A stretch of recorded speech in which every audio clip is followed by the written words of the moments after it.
नमस्कार दोस्तों, मैं रजनीश कुमार आप सभी का बहुत बहुत स्वागत करता हूं आपके अपने YouTube channel Rajnish Ramesh official के आज के खास वीडियो में। भाइयों, आज के वीडियो में बात करने वाले हैं 2024 लोकसभा चुनावों के परिणाम आने के बाद यूपी में 10 विधानसभा सीटें खाली हो गई हैं और उन पर उपचुनाव होना है। उन 10 में से एक सीट जो कि सीसामऊ कानपुर की है, वो समाजवादी पार्टी के विधायक इरफान सोलंकी को 7 वर्ष की सजा होने के बाद खाली हुई है, जबकि उत्तर प्रदेश से 9 विधायक सांसद बन गए हैं और इस तरह कुल 10 सीटें हो जाती हैं और 10 सीटों पर उत्तर प्रदेश में उपचुनाव होने वाले हैं। तो आज की हमारी खबर इन्हीं 10 सीटों के बारे में है, इन पर ही हम बात करने वाले हैं आज, क्योंकि उत्तर प्रदेश में इन जिन 10 सीटों पर चुनाव होने वाला है वो उत्तर प्रदेश के लगभग पूरे ही प्रदेश का जो एक माहौल है उसको बयां कर देंगे इन 10 सीटों के परिणाम। क्योंकि 10 की 10 सीटें जो हैं उत्तर प्रदेश के अलग अलग जिलों से और अलग अलग क्षेत्र से हैं, तो उस तरह से हम देख पाएंगे जब इनका परिणाम आएगा कि प्रदेश की हवा क्या है। क्योंकि समाजवादी पार्टी ने 2024 में लोकसभा चुनाव में जो प्रदर्शन किया है वो चाहेंगे कि इन 10 सीटों पर एक बार और अच्छे से प्रदर्शन किया जाए, जिससे कि 2027 का जो विधानसभा चुनाव है उसकी एक नींव रखी जा सके। तो आज हम पूरी तरह से बात करने वाले हैं उसी पर, क्योंकि ये 10 सीटों का जो उपचुनाव है वो उपचुनाव नहीं, पूरी तरह से मैं कह सकता हूं कि ये 2027 का सेमीफाइनल है जो 2024 में होगा। तो उन 10 सीटों के बारे में आज हम थोड़ा विस्तार से चर्चा करेंगे और समझेंगे कि आखिर किस पार्टी को कितना जरूरी है इन सीटों पर अपने पक्षों में परिणाम लाना। तो बात करते हैं ज्यादा समय न गंवाते हुए, तो हम बात करें कि इन 10 में से 5 विधानसभा सीटें समाजवादी पार्टी के विधायकों से खाली हुई हैं। वहीं बीजेपी से 3 विधायक सांसद बने हैं तो उनकी 3 सीटें खाली हुई हैं और एक सीट मीरापुर जो कि आरएलडी के विधायक चंदन चौहान सांसद बन गए हैं बागपत से। वहीं दूसरी है मजबा मिर्जापुर की जो निषाद पार्टी के विनोद बिंद सांसद बन गए हैं फूलपुर से। तो इस तरह से ये सीटें हैं, बीजेपी की 3 हैं, समाजवादी पार्टी की 5 हैं और 2 सीटें जो बीजेपी सहयोगी है आरएलडी और निषाद पार्टी की हैं। तो पूरी तरह से हम कह सकते हैं कि 5-5 का मुकाबला है अभी, क्योंकि बीजेपी चाहेगी कि वो 5 की 5 को दोबारा पाले और वहीं समाजवादी पार्टी भी चाहेगी कि ज्यादा नहीं तो जो उनकी सीटें हैं वो दोबारा उन्हें प्राप्त हो जाएं। इनमें है 5, अगर मैं समाजवादी पार्टी की 5 विधानसभाओं की बात करूं तो मैं पाता हूं कि कटहेरी जो कि लालजी वर्मा अंबेडकर नगर से समाजवादी पार्टी से अब सांसद हो गए, जो 2022 में कटहेरी से विधानसभा चुनाव जीते थे। वहीं दूसरी है कुदर की जो कि मुरादाबाद की सीट है, यहाँ से जिया और रहमान बर्क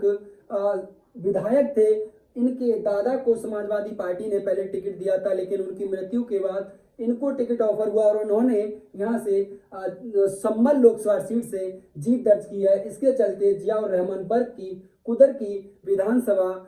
खाली हो गई है, अब यहाँ उपचुनाव होना है। वहीं अगली बात करूं करहल, तो समाजवादी पार्टी के मुखिया श्री अखिलेश यादव जी करहल से 2022 में विधानसभा का चुनाव लड़े थे और जीते थे।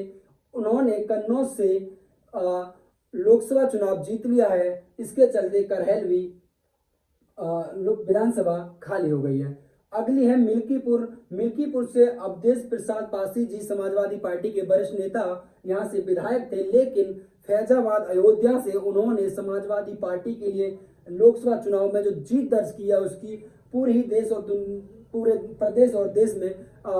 तारीफ हो रही है और उनके चलते उनके सांसद बनने से, फैजाबाद अयोध्या से सांसद बनने से मिल्कीपुर विधानसभा खाली हो गई है। वहीं बात करूं सीसामऊ जो कि कानपुर की सीट है, यहाँ से इरफान सोलंकी समाजवादी पार्टी के विधायक थे और उन्हें कोर्ट ने 7 वर्ष की सजा सुनाई है एक आगजनी मामले में, तो इसके चलते ये सीट भी खाली हो गई है। ये 5 सीटें हैं जो समाजवादी पार्टी के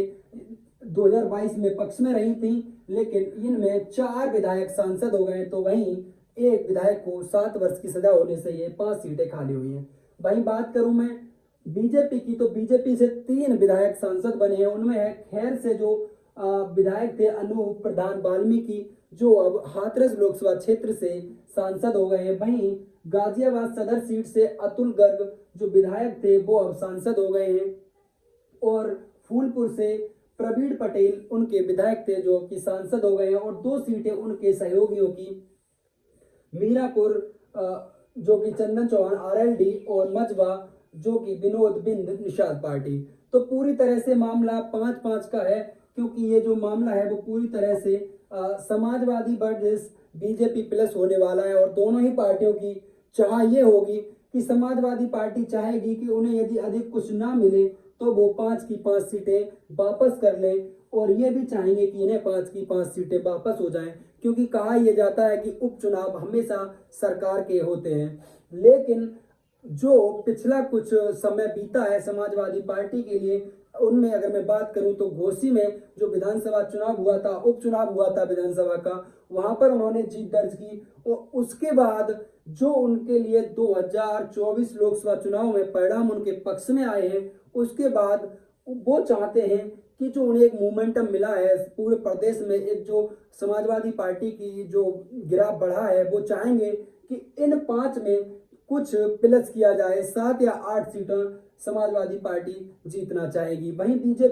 बीजेपी में पूरी तरह से योगी आदित्यनाथ जी की साख दांव पर है, वो चाहेंगे कि 5 की 5 सीटें वापस की जाएं, अगर कुछ नहीं हो पाता है तब, बल्कि उनकी इच्छा ये होगी कि यहाँ इन समाजवादी पार्टी की जो विधानसभा है वहां पर जीत दर्ज की जाए, जिससे जो समाजवादी पार्टी को एक मोमेंटम मिला है, जो उनका गिराव बढ़ा है उसे रोका जा सके, जो उनके नेता कार्यकर्ताओं का मनोबल बढ़ा है उसे रोका जा सके।